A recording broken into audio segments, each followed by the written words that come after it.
That morning, the ranks on men's shoulders defined them less than the courage in their hearts. Across the island, Americans defended themselves however they could, firing training shells, working old bolt-action rifles. An African-American mess steward, who would typically be confined to cleaning duties, carried his commander to safety and then fired an anti-aircraft gun until he ran out of ammo. We honor Americans like Jim Downing, a gunner's mate, first class of the West Virginia. Before he raced to the harbor, his new bride pressed into his hand a verse of Scripture. The eternal God is thy refuge, and underneath are the everlasting arms. As Jim fought to save his ship, he simultaneously gathered the names of the fallen so that he could give closure to their families. He said, "It was just something you do." We remember Americans like Harry Pang, a fireman from Honolulu who, in the face of withering fire, worked to douse burning planes until he gave his last full measure of devotion. One of the only civilian firefighters ever to receive the Purple Heart. We salute Americans like Chief Petty Officer John Finn, who manned a .50 caliber machine gun for more than 2 hours and was wounded more than 20 times, earning him our nation's highest military decoration, the Medal of Honor. And it is here that we reflect on how war tests our most enduring values. How even as Japanese Americans were deprived of their own liberty during the war, one of the most decorated military units in the history of the United States was the 442nd Infantry Regiment and its 100th Infantry Battalion, the Japanese-American Nisei. In that 442nd served my friend and proud Hawaiian Daniel Inouye, a man who was a senator from Hawaii for most of my life and with whom I would find myself proud to serve in the Senate chamber.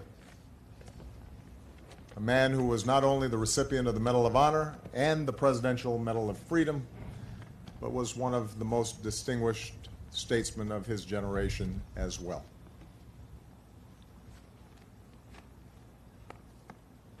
Here at Pearl Harbor, America's first battle of the Second World War roused the nation. Here, in so many ways, America came of age. A generation of Americans, including my grandparents, that greatest generation, they did not seek war, but they refused to shrink from it. And they all did their part on fronts and in factories. And while 75 years later, the proud ranks of Pearl Harbor survivors have thinned with time, the bravery we recall here is forever etched in our national heart.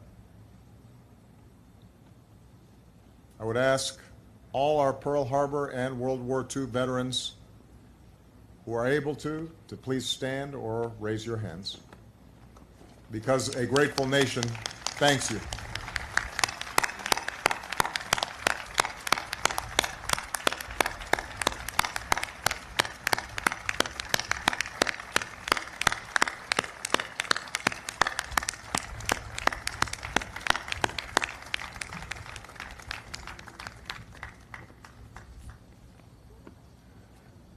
The character of nations is tested in war, but it is defined in peace.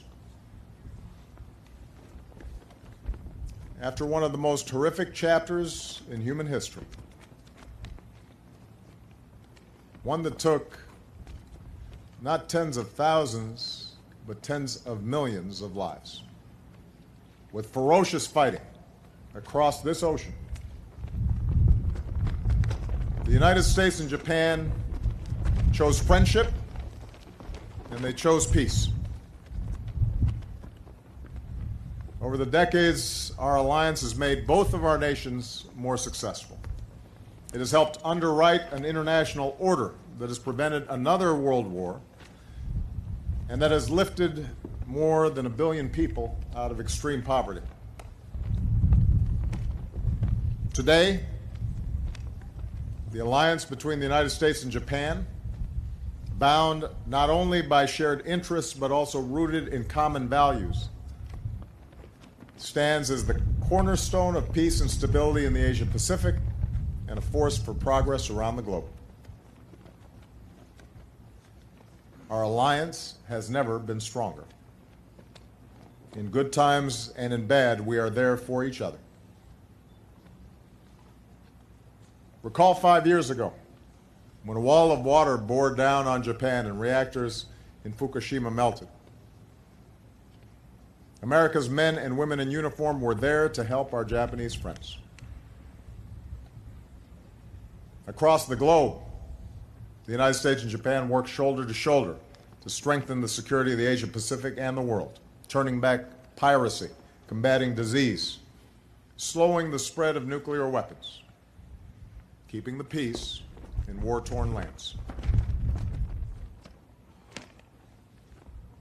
Earlier this year, near Pearl Harbor, Japan joined with 24 nations in the world's largest maritime military exercise.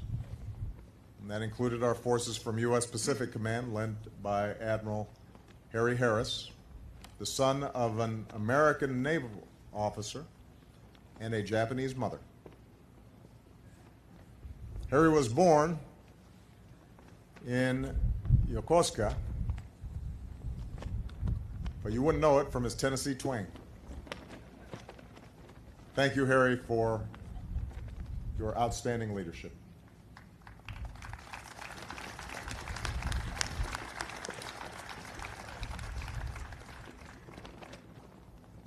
In this sense, our presence here today,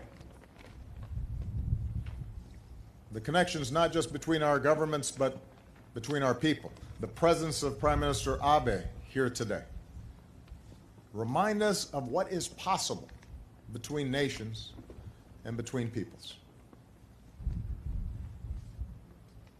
Wars can end. The most bitter of adversaries can become the strongest of allies.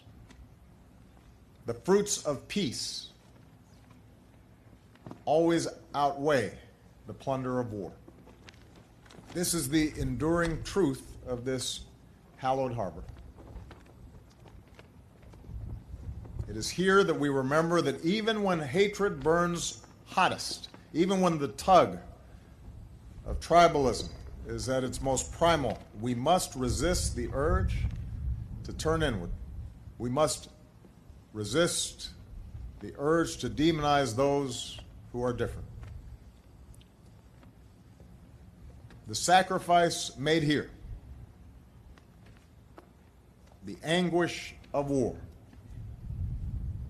reminds us to seek that divine spark that is common to all humanity.